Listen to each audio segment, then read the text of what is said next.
ইহুদি খ্রিস্টানেরা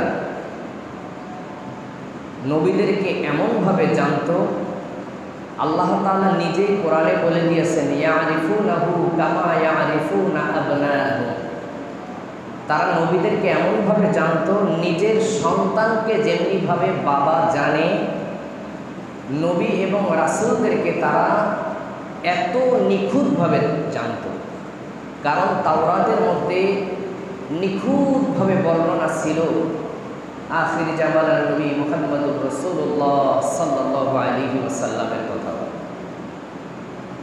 কিন্তু এই ইহুদি জাতি যারা যুগে যুগে আসমানি গ্রন্থের সাথে, নবীদের সাথে, রাসূলদের সাথে গাদ্দারি করেছে, এবং খ্রিস্টান জাতি যারা সত্যকে জানার পরেও সত্যকে পরিবর্তন করে নিজের মন মস্তিষ্ক প্রসূত ধারণা আইনগুলি তারা বাস্তবায়ন করে চালিয়ে দিয়েছে।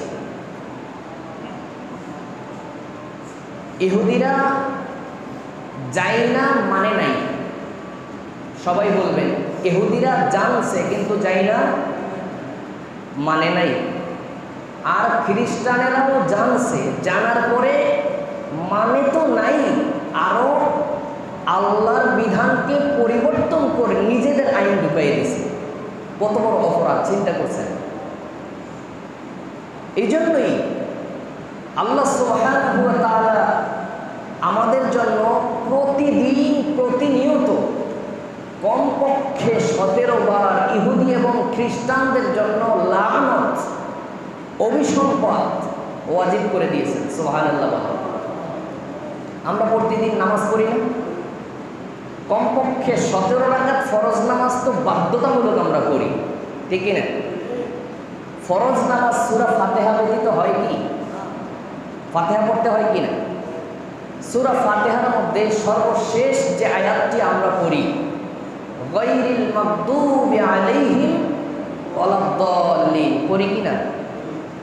এই মাগদুব, গায়রিল মাগদুব, এই মাগদুব দ্বারা গজবপ্রাপ্ত জাতি ইহুদি জাতি, যাদের প্রতি আল্লাহ তাআলা গজব দিয়েছেন, আযাব দিয়েছেন, তাদেরকে লানত দিয়ে থাকি। আর দাল্লিন মানে পথভ্রষ্ট জাতি, খ্রিস্টান জাতি, যারা সঠিক পথ পাওয়ার পরেও সত্যকে প্রত্যাখ্যান করে নিজের মন মতো বিধিবিধানকে বানিয়ে চালিয়ে দিয়েছে, এরা হলো খ্রিস্টান জাতি। বুঝতে পেরেছেন? তাহলে আমরা যারা নামাজ পড়ি, ফরজ নামাজ সূরা ফাতিহা ব্যতীত হয়? ফাতিহা তো পড়তেই হবে, যে কোনো নামাজে, সুন্নাত পড়েন আর ফরজ পড়েন আর ওয়াজিব পড়েন। আর ফাতিহা পড়া মানেই সূরা ফাতিহার শেষ আয়াতে আমরা পড়ি গায়রিল মাগদুবি আলাইহিম ওয়ালাদ-দাল্লিন। আল্লাহ সেই সমস্ত তুমি যাদের উপরে রাগান্বিত হয়েছো, তুমি যাদেরকে গজব দিয়েছো, তাদের থেকে আমরা পানাহ চাই। আমরা প্রতিনিয়ত এটা করি। তারা জানছে, জানার পরেও নবীদেরকে মানে নাই। নবীজি সাল্লাল্লাহু আলাইহি ওয়াসাল্লাম যখন হিজরত করে মদিনায় গমন করলেন, তৎকালীন সময়ে মদিনার মধ্যে সবচেয়ে বড় পণ্ডিত ব্যক্তি যিনি ছিলেন, তার নাম হলো আব্দুল্লাহ ইবনে সালাম রাদিয়াল্লাহু তাআলা আনহু। তিনি ইসলাম গ্রহণ করেছিলেন, নবীজির সাহাবী হয়েছিলেন। এই আব্দুল্লাহ ইবনে সালাম যখন জানতে পারলেন, আগের থেকেই তো তারা তাওরাতের আলেম, তারা জানে যে মুহাম্মদ সাল্লাল্লাহু আলাইহি ওয়াসাল্লাম আসবে, মদিনার মধ্যে আসবে, কোন বংশের মধ্যে অবস্থান করবে, সব কিছু তো জানে। এই আব্দুল্লাহ ইবনে সালাম রাদিয়াল্লাহু তাআলা আনহু নবীজির আগমনের খবর পায়া মদিনার মধ্যে গেলেন। যায়া নবীজি সাল্লাল্লাহু আলাইহি ওয়াসাল্লামের চেহারা মোবারক দেখেই তিনি চিনতে পারলেন যে এই যে নূরানি চেহারা, এটা কোনো সাধারণ চেহারা নয়, এটা নবুয়তের চেহারা। এই চেহারা কখনো মিথ্যা বলতে পারে না। তখন এই আব্দুল্লাহ ইবনে সালাম রাদিয়াল্লাহু তাআলা আনহু নবীজির সামনে এসে বললেন, মুহাম্মদ। তখনও তিনি ইসলাম গ্রহণ করেন নাই। তিনি বলতেছেন, আপনাকে আমি 3টা প্রশ্ন করব, এই 3টা প্রশ্নের জবাব যদি আপনি দিতে পারেন তাহলে আমি মুসলমান হয়ে যাব। কারণ আব্দুল্লাহ ইবনে সালাম এত বড় পণ্ডিত আলেম, তিনি জানেন যে এই 3টা প্রশ্নের জবাব কোনো নবী ছাড়া কোনো সাধারণ ব্যক্তির পক্ষে দেওয়া সম্ভব নয়। তখন এই আব্দুল্লাহ ইবনে সালাম রাদিয়াল্লাহু তাআলা আনহু নবীজিকে প্রশ্ন করলেন, একে একে 3টা প্রশ্ন। সর্বপ্রথম প্রশ্ন করলেন, মুহাম্মদ সাল্লাল্লাহু আলাইহি ওয়াসাল্লাম, আপনি বলুন জান্নাতীদেরকে জান্নাতে সর্বপ্রথম কোন জিনিস দিয়ে আপ্যায়ন করা হবে? দ্বিতীয় প্রশ্ন করলেন, মুহাম্মদ সাল্লাল্লাহু আলাইহি ওয়াসাল্লাম, আপনি বলুন কিয়ামতে সর্বপ্রথম আলামত কি হবে? তৃতীয় নম্বর প্রশ্ন হলো, মুহাম্মদ সাল্লাল্লাহু আলাইহি ওয়াসাল্লাম, আপনি বলুন সন্তান কখনো কখনো পিতার চেহারা পায়, আবার কখনো কখনো মায়ের চেহারা পায়, এর কারণ কি? এই 3টা প্রশ্ন করলেন। নবীজি সাল্লাল্লাহু আলাইহি ওয়াসাল্লাম বললেন, আব্দুল্লাহ, আপনি যে এই প্রশ্ন করবেন, এই প্রশ্নের জবাব কিছুক্ষণ পূর্বে জিবরাইল আমিনের মাধ্যমে আল্লাহ তাআলা আমাকে জানিয়ে দিয়েছেন। সুবহানাল্লাহ। তো তাহলে বলেন, নবীজি সাল্লাল্লাহু আলাইহি ওয়াসাল্লাম একে একে 3টা প্রশ্নের জবাব দিলেন। বললেন, জান্নাতীদেরকে সর্বপ্রথম আপ্যায়ন করা হবে মাছের কলিজা ভুনা দিয়ে। সুবহানাল্লাহ। দ্বিতীয় নম্বর প্রশ্ন, কিয়ামতের সর্ববৃহৎ এবং প্রধান আলামত কি? নবীজি সাল্লাল্লাহু আলাইহি ওয়াসাল্লাম বলেন যে মাশরিক থেকে একটা অগ্নিস্তম্ভ বের হবে, আগুন বের হবে, ধোঁয়া বের হবে। সেই ধোঁয়া পূর্ব দিগন্ত থেকে জ্বলতে জ্বলতে জ্বলতে জ্বলতে পশ্চিম দিগন্তে চলে যাবে। সমস্ত ইমানদারেরা ওই আগুনের ভয়ে হলেও সবাই মাশরিক থেকে মাগরিবের দিকে অর্থাৎ পশ্চিম প্রান্তে চলে যাবে। সুবহানাল্লাহ। তৃতীয় প্রশ্ন হলো, সন্তান কখনো কখনো পিতার চেহারা পায়, আবার কখনো কখনো মায়ের চেহারা পায়, এর কারণ কি? নবীজি সাল্লাল্লাহু আলাইহি ওয়াসাল্লাম বললেন, যখন স্বামী এবং স্ত্রীর মিলনের মধ্যে যখন পিতার শুক্রাণু প্রাধান্য পায়, বিজয় লাভ করে, তখন সন্তান পিতার চেহারা পায়। আবার যখন মায়ের শুক্রাণু বিজয় লাভ করে, তখন মায়ের চেহারা পায়। সুবহানাল্লাহ। আধুনিক মেডিকেল সায়েন্স 1400 বছর পরে গবেষণা করে আজকে সেই তথ্য বের করছে যে হ্যাঁ, পিতার শুক্রাণু যদি প্রাধান্য পায় তাহলে পিতার চেহারা পায়, মায়ের শুক্রাণু যদি প্রাধান্য পায় তাহলে মায়ের চেহারা পায়। আধুনিক মেডিকেল সায়েন্স বলে পুরুষের সবসময় এক্স ক্রোমোজোম থাকে আর মহিলাদের ওয়াই থাকে। পুরুষের এক্স এবং মহিলাদের ওয়াই দুইটা যখন মিলিত হয় তখন পুত্র সন্তান হয়, আর পুরুষের যদি ওয়াই হয়, মহিলাদের ওয়াই হয়, ওয়াই ওয়াই মিলে তখন কন্যা সন্তান হয়। এটা আধুনিক মেডিকেল সায়েন্স বলে। সুবহানাল্লাহ। যা 1500 বছর আগে নবী মুহাম্মদুর রাসূলুল্লাহ সাল্লাল্লাহু আলাইহি ওয়াসাল্লাম বলে দিয়ে গেছে। এই কথা বলার পরে আব্দুল্লাহ ইবনে সালাম রাদিয়াল্লাহু তাআলা আনহু আর কোনো কথা না বাড়ায়া বলতেছে, মুহাম্মদ সাল্লাল্লাহু আলাইহি ওয়াসাল্লাম, আপনি যে আল্লাহর রাসূল তাতে কোনো সন্দেহ নাই। আমি সাক্ষ্য দিলাম লা ইলাহা ইল্লাল্লাহু মুহাম্মাদুর রাসূলুল্লাহ সাল্লাল্লাহু। তখন এই আব্দুল্লাহ ইবনে সালাম বলতেছে, হুজুর, এই ইহুদি জাতি এমন জাতি, তাদের জন্মগত অভ্যাস সত্যকে মিথ্যা আরোপ করা। আমি যে ইসলাম গ্রহণ করেছি এই কথাটা আপনি তাদের কাছে আগে বলিয়েন না, আপনি একটু তাদেরকে বাজায়া দেখেন। আব্দুল্লাহ ইবনে সালাম রাদিয়াল্লাহু তাআলা আনহু নবীজির ঘরের পিছনে, ঘরের ভিতরে অবস্থান নিলেন, গোপনে থাকলেন। অন্য অন্য ইহুদিদেরকে ডাকা হলো, ডেকে সবাইকে জিজ্ঞাসা করা হলো যে তোমরা কি আমাকে সত্য নবী মানো? কয় হতেই পারে না। কয় তোমাদের মধ্যে সর্বোত্তম ব্যক্তিকে, সবচাইতে ভালো মানুষকে, তোমরা কাকে সবচাইতে বিশ্বস্ত মানুষ হিসাবে মানো? আব্দুল্লাহ ইবনে সালাম কেমন মানুষ? কয় হ্যাঁ, সে তো সবচেয়ে বড় জ্ঞানী মানুষ আমাদের ভিতরে, সবচেয়ে বড় বুজুর্গ, সে বুজুর্গের সন্তান বুজুর্গ, তার বাবাও বুজুর্গ ছিল। কয় আব্দুল্লাহ ইবনে সালাম যদি ইসলাম গ্রহণ করে তোমরা মানবা? কয় হতেই পারে না, সে ইসলাম গ্রহণ করতেই পারে না। তখন নবীজি সাল্লাল্লাহু আলাইহি ওয়াসাল্লাম ভিতর থেকে আব্দুল্লাহ ইবনে সালামকে ডাকলেন। আব্দুল্লাহ ইবনে সালাম সামনে এসে সবার সামনে সাক্ষ্য দিলেন, লা ইলাহা ইল্লাল্লাহু মুহাম্মাদুর রাসূলুল্লাহ। সঙ্গে সঙ্গে উপস্থিত সমস্ত শ্রোতারা বলল যে তুমি হইল সবচাইতে খারাপ ব্যক্তি, আর তোমার বাবাও হলো সবচাইতে খারাপ ব্যক্তি। নাউযুবিল্লাহ। তাহলে দেখেন, একটু আগে যখন শুনছে যে আব্দুল্লাহ ইবনে সালাম ইসলাম গ্রহণ করে নাই, তখন তাদের কাছে সে ছিল ভগবান, স্রষ্টার মতো। আর যখনই শুনছে যে ইসলাম গ্রহণ করে ফেলেছে, তখন কি বলে? তোমার চাইতে খারাপ মানুষ আর নাই। এ হলো ইহুদিদের চরিত্র। যুগে যুগে এমন তারা করেছে। তৎকালীন সিরিয়ার বাদশাহ নাম হলো হিরাক্লিয়াস। হিরাক্লিয়াস একবার স্বপ্নে দেখলেন যে অতি সত্বর এমন একটা সময় আসতেছে, আমার পায়ের নিচের মাটি খাতনাকারীরা, সুন্নতি খাতনাকারীরা দখল করে নিয়ে যাচ্ছে।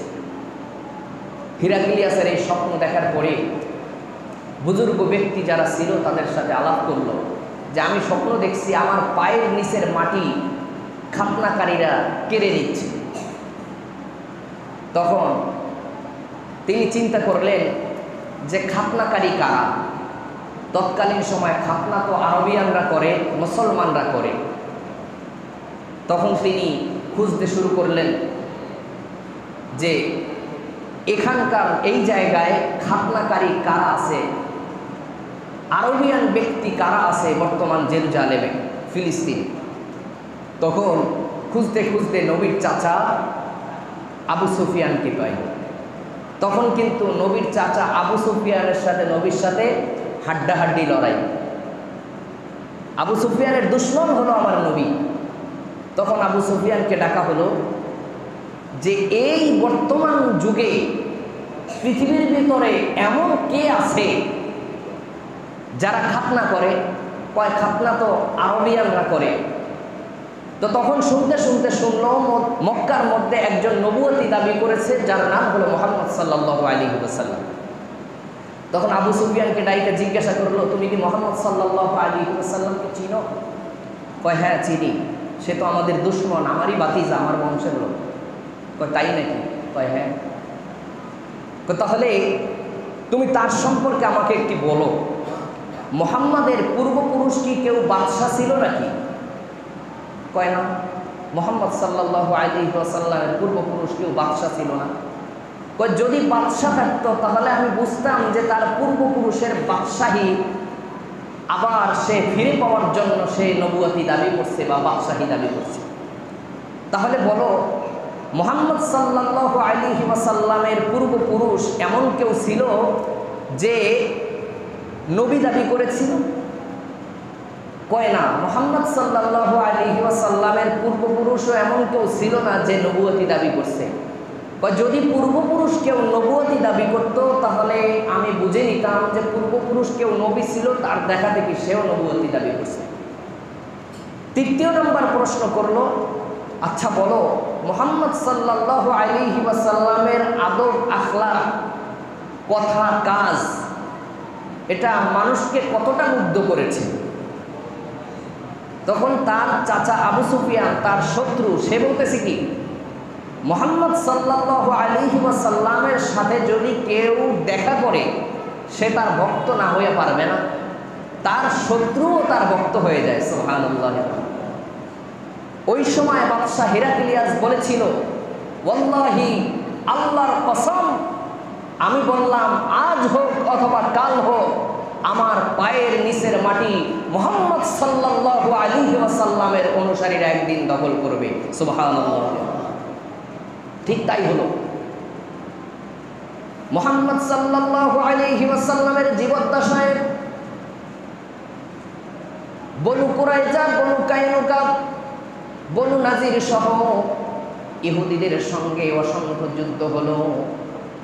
মুহাম্মদ সাল্লাল্লাহু আলাইহি ওয়াসাল্লামের পরবর্তী হযরতে ওমর ফারুক রাদিয়াল্লাহু তাআলা আনহু 15 হিজরিতে ওয়াইলা ইবনুল জাররাহ রাদিয়াল্লাহু তাআলা আনহুর মাধ্যমে ফিলিস্তিন বিজয়ের অভিযান পাঠালেন।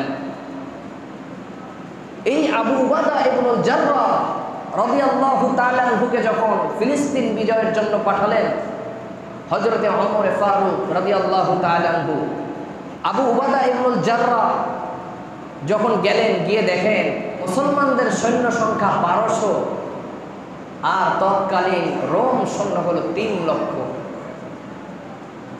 যুদ্ধ বিজয় সম্ভব? সৈন্য হিসাব করতে গেলে বিজয় সম্ভব? কোথায় 1200 আর কোথায় 3 লক্ষ? ফু দিলে তো 1200 উড়ে যাবে নাকি? আবু উবাদা ইবনুল জাররাহ রাদিয়াল্লাহু তাআলা আনহু আমিরুল মুমিনিন হযরতে ওমর ফারুক রাদিয়াল্লাহু তাআলা আনহুর কাছে চিঠি লিখলেন, ইয়া আমিরুল মুমিনিন, আমাদের মুসলমানদের সৈন্য সংখ্যা খুবই কম, মাত্র 1200 সৈন্য, তাও যথাযথ অস্ত্রশস্ত্র নাই। আর রোমানদের সৈন্য সংখ্যা হলো 3 লক্ষ। এদের বিরুদ্ধে যুদ্ধে জয়লাভ করা কখনোই সম্ভব নয়। আপনি আরো সৈন্য পাঠান মুসলমানদের সাথে যুদ্ধ করার জন্য। আমিরুল মুমিনিন হযরতে ওমর রাদিয়াল্লাহু তাআলা আনহু সৈন্য পাঠালেন না। চিঠির উল্টা পাশে কোরআনের একটা আয়াত লিখে দিলেন, ইয়াকুম মিনকুম 20 সাবিরুনা ইয়াগলিবু মিয়াতাইন ওয়া ইয়াকুম মিনকুম আলফু ইয়াগলিবু আলফাইনি বিইজনিল্লাহ। সুবহানাল্লাহ বলেন। আর তিনি লিখলেন, আবু উবাদা ইবনুল জাররাহ, তুমি শুনে রাখো, মুসলমানদের বিজয় কোনোদিন সংখ্যাধিক্যের কারণে আসে নাই। মুসলমানদের বিজয় এসেছে আল্লাহ সুবহানাহু ওয়া তাআলার সাহায্যের মাধ্যমে। মুসলমানদের বিজয় এসেছে ঈমানের মাধ্যমে। সুবহানাল্লাহ। আল্লাহ তাআলার যে আয়াত স্মরণ করায় দিলেন, ইয়াকুম মিনকুম 20 সাবিরুনা ইয়াগলিবু মিয়াতাইন, তোমাদের মধ্যে যদি 20 জন ধৈর্যশীল সৈন্য হয়, 100 জনের উপরে তাদেরকে বিজয় দান করবেন কে?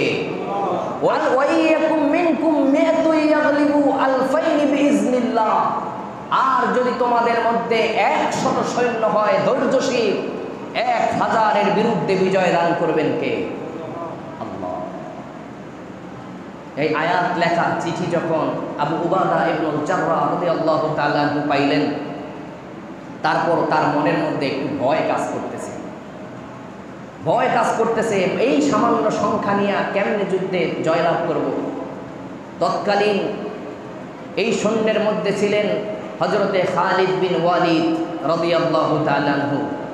তিনি বলতেছেন, ইয়া আমিরুল মুমিনিন, আবু উবাদা ইবনুল জাররাহকে বলতেছে, ইয়া আমিরুল মুমিনিন, আজকে এই যুদ্ধের সেনাপতির দায়িত্ব আমাকে দেন। যদিও আমিরুল মুমিনিন হযরতে ওমর রাদিয়াল্লাহু তাআলা আনহু আপনাকে খলিফা নিযুক্ত করে দিয়েছেন, আপনি কাগজ কলমে থাকবেন, আমাকে আপাতত যুদ্ধের সেনাপতির দায়িত্ব দেন। ইনশাআল্লাহ আল্লাহর মদদ যদি আমাদের জন্য থাকে, আমাদের উপরে যদি আল্লাহর মদদ থাকে, অবশ্যই মুসলমানদের পক্ষে বিজয় চলে আসে। যুদ্ধ শুরু হলো। একে একে যুদ্ধে মাত্র 6 দিনে বাইতুল মুকাদ্দাস মুসলমানদের কবজায় চলে আসলো। সুবহানাল্লাহ। কয় দিনে?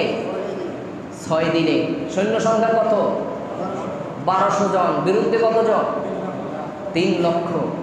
3 লক্ষের বিরুদ্ধে মাত্র 1200 সৈন্য নিয়ে খালিদ বিন ওয়ালিদ রাদিয়াল্লাহু তাআলা আনহু বাইতুল মুকাদ্দাস দখল করলেন।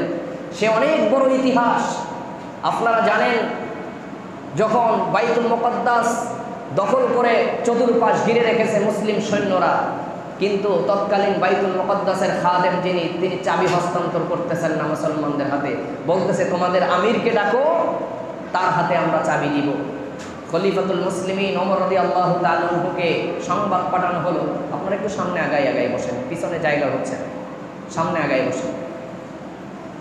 বললেন যে আমিরুল মুমিনিনকে সংবাদ পাঠানো হলো, তিনি আসবেন, তার হাতে চাবি হস্তান্তর করা হবে। তিনি আসতে আসতে প্রায় 1 মাস দেরি হলো। কতদিন? 1 মাস। প্রায় 1400 কিলোমিটার মক্কা থেকে বাইতুল মুকাদ্দাসের দূরত্ব। প্রায় 1400 কিলোমিটার সফর করে, কোনো সেনা সৈন্য সাথে নাই, অস্ত্র শস্ত্র নাই, অর্ধজাহানের খলিফা আমিরুল মুমিনিন হযরতে ওমর রাদিয়াল্লাহু তাআলা আনহু একটা উট নিয়ে কতক্ষণ তার খাদেম উটের উপরে উঠে আমিরুল মুমিনিন রশি নিয়ে হাঁটে, আবার কতক্ষণ আমিরুল মুমিনিন উটের পিঠে উঠে খাদেম রশি লইয়ে হাঁটে। এভাবে করতে করতে বাইতুল মুকাদ্দাসের নিকটে যখন গেলেন, পালাক্রমে আমিরুল মুমিনিন রশি লইয়ে হাঁটে আর খাদেম উটের উপরে। এই ইতিহাস আপনারা জানেন। তো দেখা আমিরুল মুমিনিনের গায়ে যে জামা তালি দেওয়া, 1 মাস সফর করে আসছে এক কাপড়ে, এক্সট্রা কোনো কাপড়ও নাই, তা পরিবেশ পরিস্থিতি কেমন হয় বুঝতেই পারেন। মরুভূমির পথ সফর করে আসছে, জামার এক সাইড ছিঁড়ে গেছে। যাওয়ার পরে আবু উবাদা ইবনুল জাররাহ রাদিয়াল্লাহু তাআলা আনহু আমিরুল মুমিনিনকে ডেকে বলতেছেন, ইয়া আমিরুল মুমিনিন ইন্নার রোমা ইয়ানজুরু ইলাইনা নাজরাতা কিল্লা। এই রোম সাম্রাজ্যের বড় বড় নেতাকর্মীরা আপনার জন্য অপেক্ষা করতেছে, অপেক্ষমান, আপনার সাথে দেখা করবে। আপনি কি হালে আসছেন? আপনি অর্ধজাহানের খলিফা, একটা কাপড়ে আসছেন, তাও আবার তালি দেওয়া, এক পাশ দা ছিঁড়ে গেছে। তারা দেখলে কি ভাববে? আমিরুল মুমিনিন ডেকে বলতেছে, ও আবু উবাদা ইবনুল জাররাহ, তুমি কি জানো না আজকে মুসলমানদের মর্যাদা আল্লাহ তাআলা দিয়েছেন শুধুমাত্র কেবলমাত্র ইসলামের জন্য, যার জবাব দেখানোর জন্য মুসলমানদের সম্মান আসে নাই। যতদিন না পর্যন্ত এই ওমর মুসলমান হয়েছে, এই ওমর ছিল মরুভূমির একজন রাখাল মাত্র, তাকে কে চিনত? আজকে ইসলাম গ্রহণ করার মাধ্যমে, আমিরুল মুমিনিন হওয়ার মাধ্যমে রোম সাম্রাজ্যে নেতাকর্মী পর্যন্ত ওমরের জন্য বসে আছে। এই সম্মান শুধু আল্লাহ দিয়েছে, এটা পোশাক পরিচ্ছদের জন্য। আমিরুল মুমিনিন শরীর থেকে জামাটা খুলে দিলেন, যে যাও আর একটা জামা আমাকে, পুরাতন একটা জামা দাও, আমি কিছুক্ষণের জন্য হাওলাত আমি পরি, আমার জামাটা সেলাই করে ধুইয়া পরিষ্কার করে নিয়ে আসো। তাকে একটা দামি জামা দেওয়া হলো, সেই জামাটা পরলেন। পরে মিটিংয়ের ভিতরে সবার সাথে কথা বলতেছে, চাবি মুসলমানদের হাতে আসছে, চাবিও পেয়েছে। কিছুক্ষণ পরে যখন পুরাতন জামাটা সেলাই করে নিয়ে আসলো ধুইয়া, ওই জনসম্মুখে তিনি বললেন, আমার জামাটা আমাকে ফেরত দাও, তোমাদের জামাটা তোমরা নিয়ে নাও। সুবহানাল্লাহ। এই হলো মুসলমান। আর আমাদের দেশের শাসন ক্ষমতা পাইলেই আঙ্গুল ফুলে কলা গাছ, ঠিক কিনা? বউয়ের নামে, স্বামীর নামে, তারপরে ছেলের নামে, মেয়ের নামে, শালির নামে, শ্বশুরের নামে, শাশুড়ির নামে আলাদা আলাদা প্লট বরাদ্দ আছে না নাই? দামি দামি গাড়ি, দামি দামি বাড়ি, হ্যাঁ, সরকারি তেল, আরো কত কি। এখান থেকে শিক্ষা গ্রহণ করা দরকার। মুসলমানদের ঐতিহ্য, সেই যে মুসলমানদের হাতে বাইতুল মুকাদ্দাস আসলো, প্রায় 700 বছর মুসলমানেরা বাইতুল মুকাদ্দাস মুসলমানদের দখলে ছিল। এরপরে আবার সেই ইহুদিরা এই বাইতুল মুকাদ্দাস দখল করে নিল। কত বছর পর? 700 বছর পরে আবার মুসলমানদের ভুলের কারণে, গাদ্দারির কারণে, অবহেলার কারণে বাইতুল মুকাদ্দাস মুসলমানদের থেকে হাতছাড়া হয়ে গেল। এরপরে প্রায় 700 বছর পরে আবার বীর গাজী সালাউদ্দিন আইয়ুবী তিনি আবার বাইতুল মুকাদ্দাস দখল করলেন। সেই ইতিহাস আপনারা জানেন, খুব সংক্ষেপ করে বলতে হবে। 1177 সালে এই সালাউদ্দিন আইয়ুবী তিনি আবার এই বাইতুল মুকাদ্দাস বিজয় করলেন। কোনো রক্তপাত ছাড়াই তিনি সৈন্যবাহিনী নিয়ে গেলেন, তারা ধুইয়া পালাইতে বাধ্য হয়েছে। তখন সবাই আনন্দ উল্লাসে বাইতুল মুকাদ্দাসে আনন্দ উল্লাস করতেছে, আর সালাউদ্দিন আইয়ুবী এক কিনারে যায় মাথা নিচু করে চুপ করে বসে রয়েছে। যদিও দেখা যায় ওই মুহূর্তে যুদ্ধ করতে হয় নাই, কিন্তু ওই বাইতুল মুকাদ্দাসের প্রান্ত পর্যন্ত যাইতে অসংখ্য যুদ্ধের সম্মুখীন হইতে হয়েছে, অসংখ্য মুসলমানদের রক্তপাত হয়েছে। এই যে ওমর রাদিয়াল্লাহু তাআলা আনহুর বিজয়ের পরে 700 বছর মুসলমানেরা শাসন করেছে, এরপরে মুসলমানদেরকে এমনভাবে কচুকাটা করেছে ইহুদিরা, মুসলমানদের রক্তে হাঁটু পর্যন্ত রক্ত হয়ে গেছে, টাকনুগিরা ভিজে গেছে রক্তে। মুসলমানদের রক্তের উপরে দাঁড়ায় তারপরে ইহুদিরা এই বাইতুল মুকাদ্দাস দখল করে নিয়েছে। সেই বাইতুল মুকাদ্দাসকে রক্তপাত ছাড়া যখন সালাউদ্দিন আইয়ুবী আবার দখল করলেন, সালাউদ্দিন আইয়ুবী চিন্তায় পড়ে গেলেন, হারে এই বাইতুল মুকাদ্দাস হয়তো এখন আমরা সাময়িক বিজয় লাভ করেছি, কিন্তু এই বিজয় বেশিক্ষণ ধরে রাখা সম্ভব নয়। সবাই বলল, ব্যাপার কি আমিরুল মুমিনিন, কেনই বা আপনি চিন্তিত? আজকে আনন্দের দিন, আপনি কেন আনন্দ করতেছেন না? এই মুহূর্তে আপনি কেন চিন্তিত? বলতেছে, তোমরা জানো না মুসলমানদের মধ্যে ইহুদিদের জাসুস রয়েছে, গোয়েন্দা রয়েছে। সেইটা যদি না হতো তাহলে মুসলমানদের এত রক্তপাত হতো না, এত পরিমাণ মুসলমানদের রক্ত দিতে হতো না। তাহলে কিভাবে করা যায়, কিভাবে এটা চিহ্নিত করা যায়? আর এই যে গোয়েন্দা, এদেরকে চিহ্নিত আমরা কিভাবে করব? তখন কি করলো? দেখা যায়, দেখতে পেল কিছু কিছু মসজিদের ইমামের সাথে কথা বলল। দেখা যায় মুখে মুখে মিঠা, কিন্তু অন্তরে তিতা, আকীদাগত পার্থক্য ভিতরে ঢুকাই দিছে।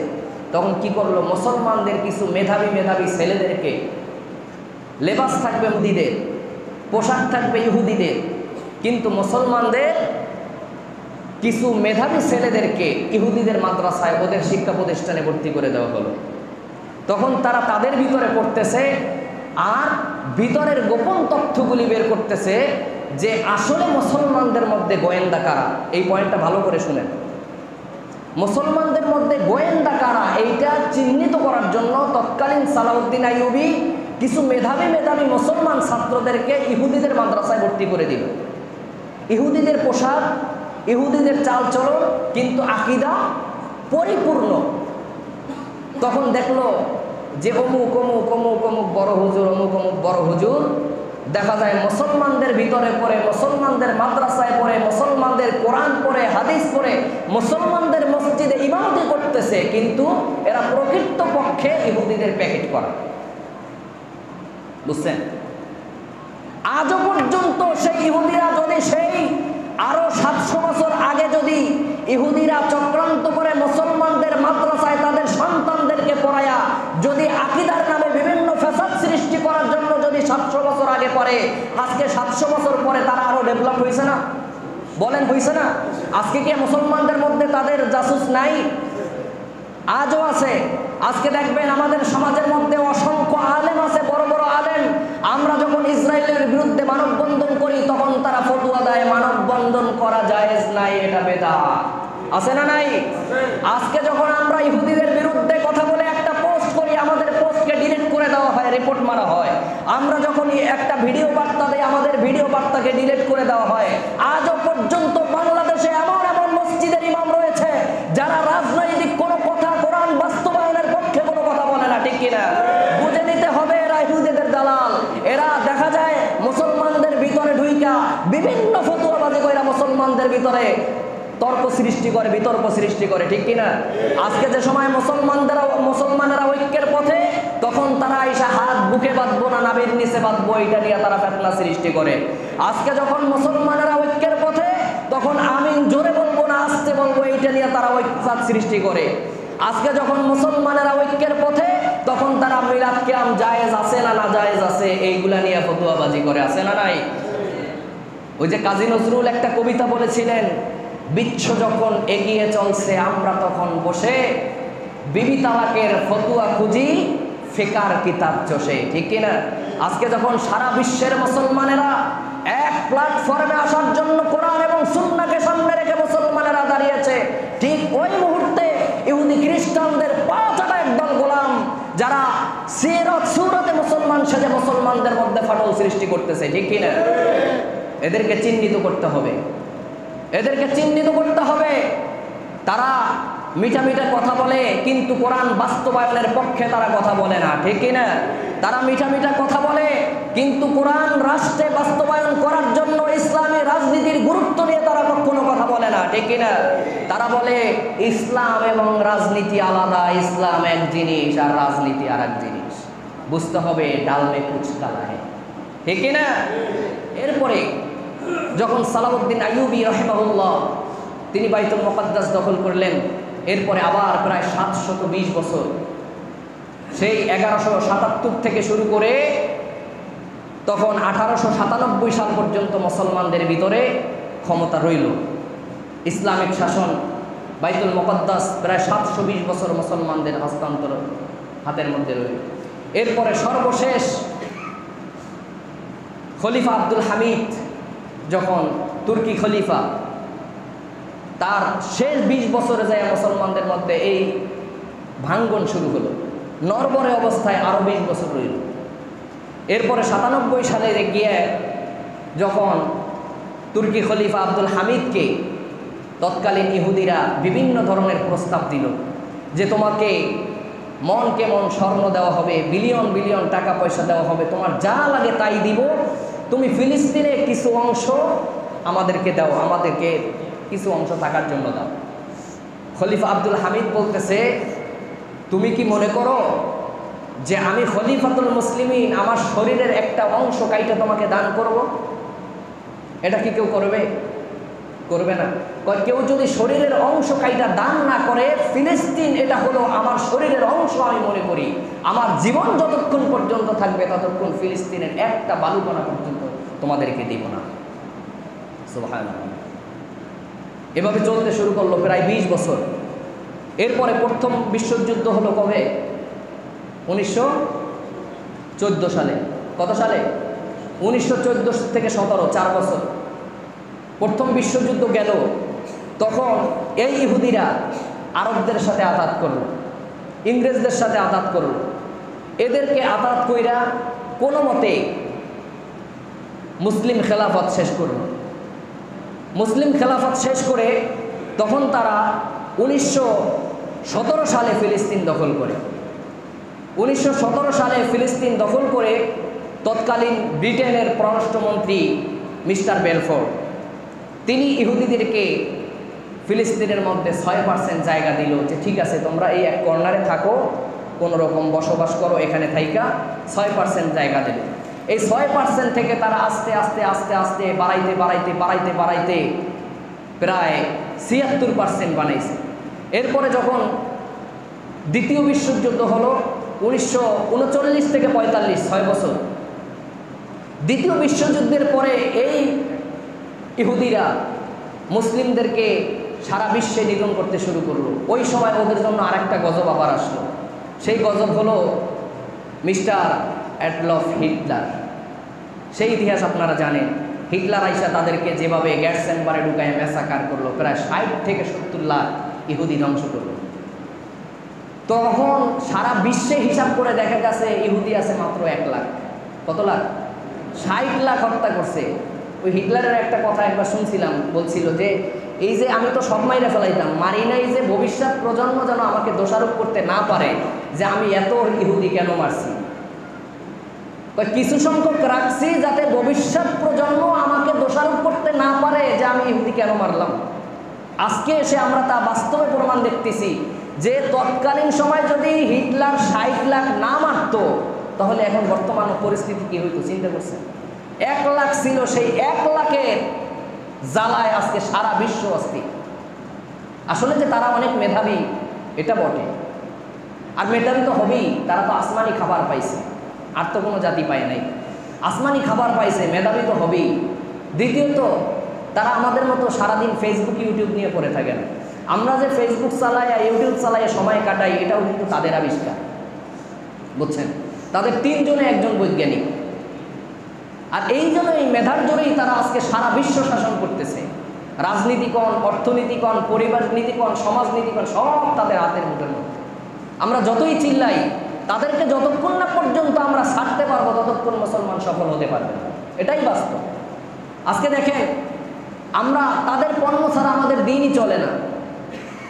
এই যে ইহুদিদের পণ্যগুলি, এই যে নেসলে কোম্পানি, তারপরে এই যে মনে করেন কিটক্যাট, তারপরে ডেইরি মিল্ক, এই সমস্ত এই যে শিশু খাদ্যগুলি, এগুলির মধ্যে এগুলি ওদের কোম্পানি, ওদের একটা সংস্থা আছে, যে সংস্থার নাম হলো ইলুমিনি। এই ইলুমিনি সংস্থার মাধ্যমে এই পরিচালিত হয়। এই খাবারগুলির মধ্যে এক ধরনের জিরো পয়জন ওরা ঢুকাইয়া দেয়, যেগুলি খাইয়া আমাদের শিশুরা বোকাশোকা হয়ে যায়, আমাদের শিশুরা মেধাবী কম হয়, যেগুলো আমরা ভুলেও খাই না। আজকে দেখবেন বড় লোকের শিশুরা বেশি হাবাগোবা হয়, গরিবের ফলাফল যেগুলো এই নেসলে মাসলে খাইতে পারে না, এই কিটক্যাট, এই সাতা মাথা খাইতে পারে না, ওইগুলো আরও মেধাবী বেশি হয়। আমাদের বড় লোকের ছেলেপেলেগুলো একটু বড় হওয়ার সাথে সাথে এগুলা হাবাগোবা হয়ে যায়।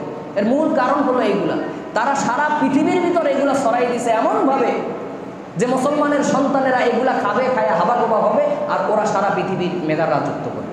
আজকে তাই হচ্ছে। এগুলি থেকে আমাদের সতর্ক হওয়া উচিত। এরপরে 1847 সালে যখন এই হিটলার মারার পরে, দ্বিতীয় বিশ্বযুদ্ধের পরে সারা বিশ্ব থেকে রোহিঙ্গাদের মতো দল বাইন্দা তারা ছুটতে শুরু করলো সেই ফিলিস্তিনের দিকে। বিশাল বড় বড় প্লেকার্ড লাগায় আমাদের যান বাঁচান, আমাদেরকে জীবন বাঁচাতে সহযোগিতা করুন। মুসলমানেরা তো আগের থেকেই দয়ার সাগর, মুসলমানেরা তাদেরকে আশ্রয় দিল। আশ্রয় দিয়ে থাকতে থাকতে কিছুদিনের মধ্যেই 48 সালে রাতারাতি রাত 12:01 তারা নিজেদের রাষ্ট্র ঘোষণা করে ফেলে। তাদের রাষ্ট্র ঘোষণার 3 মিনিটের মাথায় আমেরিকা তাদেরকে স্বাধীন রাষ্ট্র হিসাবে সমর্থন দেয়। এই 1948 আগে এই ইসরায়েল রাষ্ট্র ছিল না। এই 1948 রাতারাতি তারা রাষ্ট্র ঘোষণা করলো, আমেরিকা তাদেরকে সমর্থন দিল। এরপরে আরো অন্য কিছু রাষ্ট্র তাদেরকে সমর্থন দিয়ে তারা এখন স্বাধীন রাষ্ট্র। মুসলমানেরা নিজের ঘরে তাদেরকে থাকতে দিয়ে এখন মুসলমানেরা হয়েছে যাযাবর, ওরা হলো স্বাধীন।